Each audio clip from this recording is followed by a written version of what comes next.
Ancient Australia could kill you. It is a truth universally acknowledged that Australia is home to some of the deadliest creatures on this planet.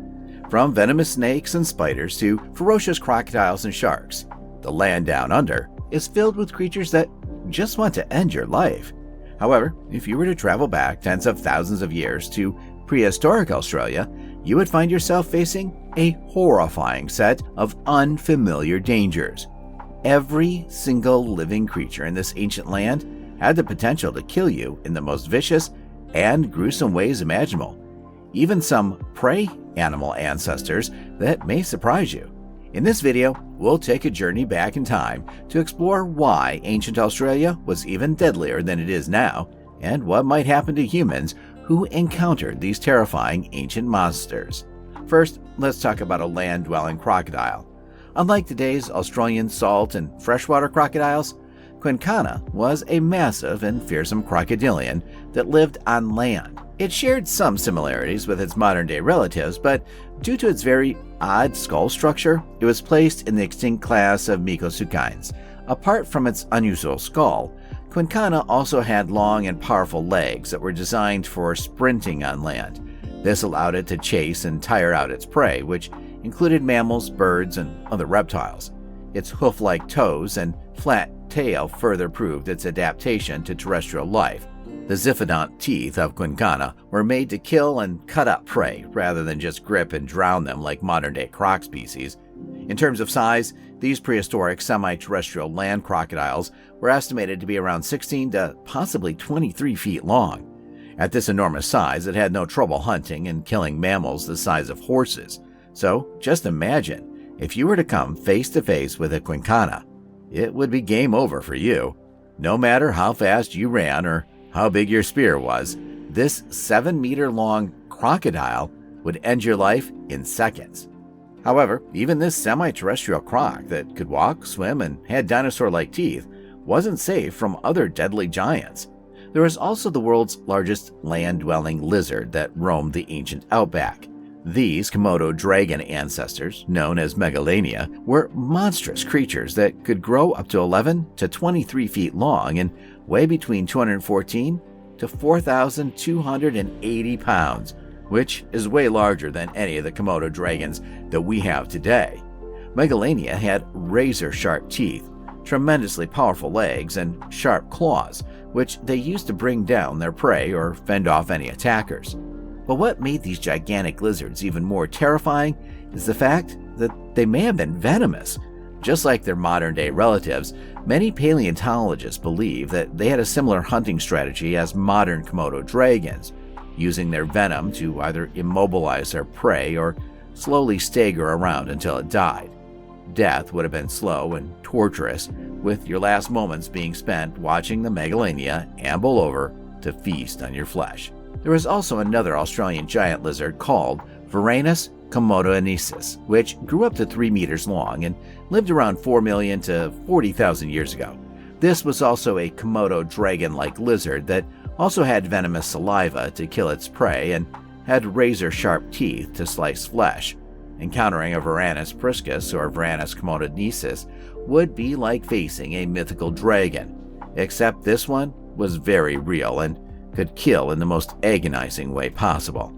A battle between Quincana and Megalania would be a fierce and brutal encounter, showcasing the raw power and survival instincts of two apex predators. The outcome would be influenced by their physical attributes, strategic abilities, and perhaps a bit of luck. Such a confrontation highlights the fascinating and dangerous world of prehistoric Australia, where massive reptiles vied for dominance. Imagine such an encounter takes place in a dense prehistoric forest or near a water source, where both predators might have crossed paths in search of food. Quincana, using its stealth and terrestrial agility, might ambush Megalania. The initial surprise attack would involve Quincana lunging from a hidden position, aiming to deliver a powerful bite with its serrated teeth. Megalania, with its keen senses, might detect the ambush and prepare to defend itself. Quincana would attempt to clamp down on Megalania with its strong jaws, using its teeth to inflict deep, slicing wounds. Megalania, with its superior size and strength, would retaliate with powerful swipes of its claws and bites of its own. If Megalania had venom, a bite could introduce toxins that would weaken Quincana over time. Both predators would use their physical prowess in the battle. Quincana's agility and speed on land would be matched by Megalania's brute strength and possibly greater agility due to its lighter frame. The combatants would circle each other, looking for openings to strike. The outcome of the battle would depend on the endurance and damage sustained by each predator. If Quincana managed to inflict serious wounds early on, it might be able to incapacitate Megalania. Conversely, if Megalania's size, strength, and possible venom worked to its advantage, it could overpower Quincana. Even if you managed to escape the deadly jaws of Megalania or outrun a sprinting Quincana, you could still meet your end in the prehistoric Australian outback. The Wanambi narcotensis was a non-venomous snake that measured up to 20 feet long and is a member of the extinct Monstrous family, which includes some of the largest snakes in history. This giant serpent was an ambush predator and would lurk near sun-drenched waterholes to strike unsuspecting prey with its powerful constriction. However, what made the Wanambi truly fearsome was its inflexible and smaller head, which couldn't swallow prey whole like modern-day constrictors. This may sound like a relief for potential prey, but in reality, it just made the Wanambi more brutal. Instead of swallowing their targets, they would tear them apart with their sharp teeth and powerful bodies, sometimes even disemboweling them. As if a 20-foot snake wasn't scary enough, just imagine facing its even larger cousin, the 33-foot-long Liasis de Bengala. This monstrous snake, with its hunting habits and probable olive python-like appearance, was the most colossal snake ever to slither through the ancient Australian landscape, and likely ate smaller snakes like Wanambi. Now, one might think, with all these giant meat-eating creatures around, how could herbivores survive in this deadly land? What about the ancestors of modern prey animals? Well, the truth is, the herbivores were just as formidable.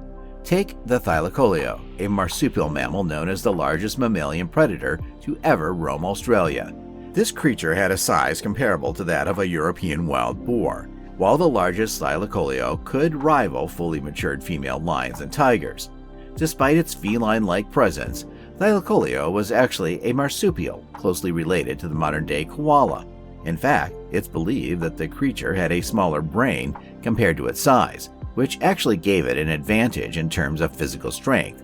Its skull was equipped with extremely dense muscles and sturdy bones, contributing to the strongest bite force pound for pound in any known mammal.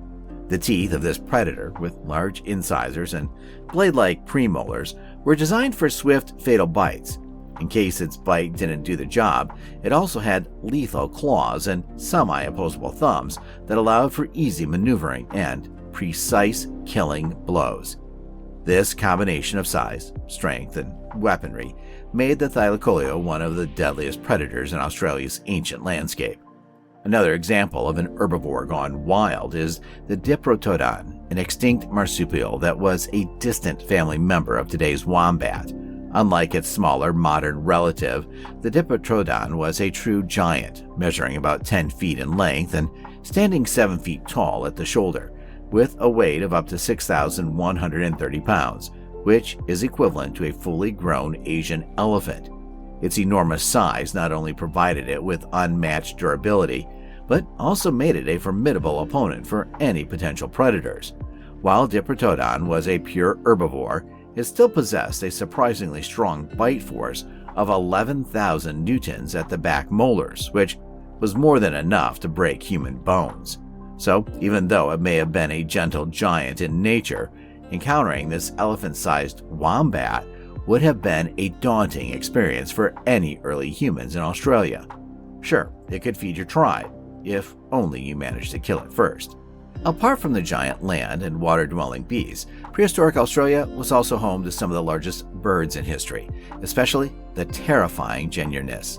These ancient birds may look similar to the terror birds that once roamed South America, but they were actually part of a separate family known as Dromornithidae, or thunderbirds. Unlike their meat-eating relatives, these birds were herbivores, but that didn't make them any less intimidating. The uniqueness was a towering creature, standing at an average height of 6.5 feet and weighing a quarter of a ton. Their robust bones and sharp beaks were enough to defend them from any potential predators that dared to approach them. Another member of the Dromornithidae family was the demon duck of doom, known as Dromornis planae, which could reach heights of up to 8 feet and weigh up to 550 pounds. Additionally, Dromornis stertonae, or stertones thunderbird, was an even larger flightless bird, standing at 10 feet tall and weighing around 1,100 pounds. These gigantic flightless birds were joined by the giant malleofowl and other large predatory birds, such as Cryptogyps lecitoris and Dinotatus gaffei. No bird watching allowed if you want to survive. Prehistoric humans found Australia a truly terrifying place to navigate. The continent was also home to a variety of other megafauna, including Macropus, the world's largest kangaroo, with a height of 2.5 meters, which is over 8 feet. Like today's kangaroos, the Macropus likely could not move their hind legs independently when on land. Instead, they used their powerful hind legs together in a hopping motion known as saltation. This unique form of movement allowed them to cover large distances quickly and efficiently. However, when they swim, both yesterday's and modern kangaroos can move their hind legs independently, making them surprisingly good swimmers. This ability helps them cross rivers and escape predators. So, not only are they incredible jumpers on land, but they're also adept in the water. Ironically, to escape the ancient land croc, a Macropus may have hopped or swum across the river. There is also Palaeorchestus, a bear-like marsupial, Protemnodon, a giant forest wallaby, Myelinea, an 8-foot-long terrestrial turtle with a spiked tail and horned head, and many more animals that may have yet to be discovered by paleontologists. By now, it should be clear that Australia's prehistoric landscape was truly a land of giants. It's no wonder that surviving in such an environment would have required immense strength, adaptability, and resourcefulness from the early humans who called it home. Despite the challenges, these ancient humans not only survived but thrived in this harsh and unforgiving land, leaving behind a legacy of courage and determination that continues to inspire us today. However, most scientists believe that the arrival of humans in Australia around 50,000 years ago may have led to the eventual extinction of many of these megafauna species. This is hotly debated, with some arguing that it was a combination of climate change and human hunting practices that drove these animals to extinction. Regardless of the cause, one thing is certain: the giant creatures that roamed Australia's past are a testament to the incredible diversity and resilience of life on the continent down under. Now, would you like to take a trip back in time and come face to face with these mega beasts if you had modern weapons? What kind of weapons would you use, and would you bring a trophy back to modern times? Well, let us know in the comments below.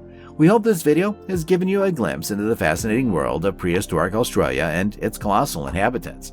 If you enjoyed learning about these ancient creatures, don't forget to hit the like button and subscribe to our channel for more such interesting content.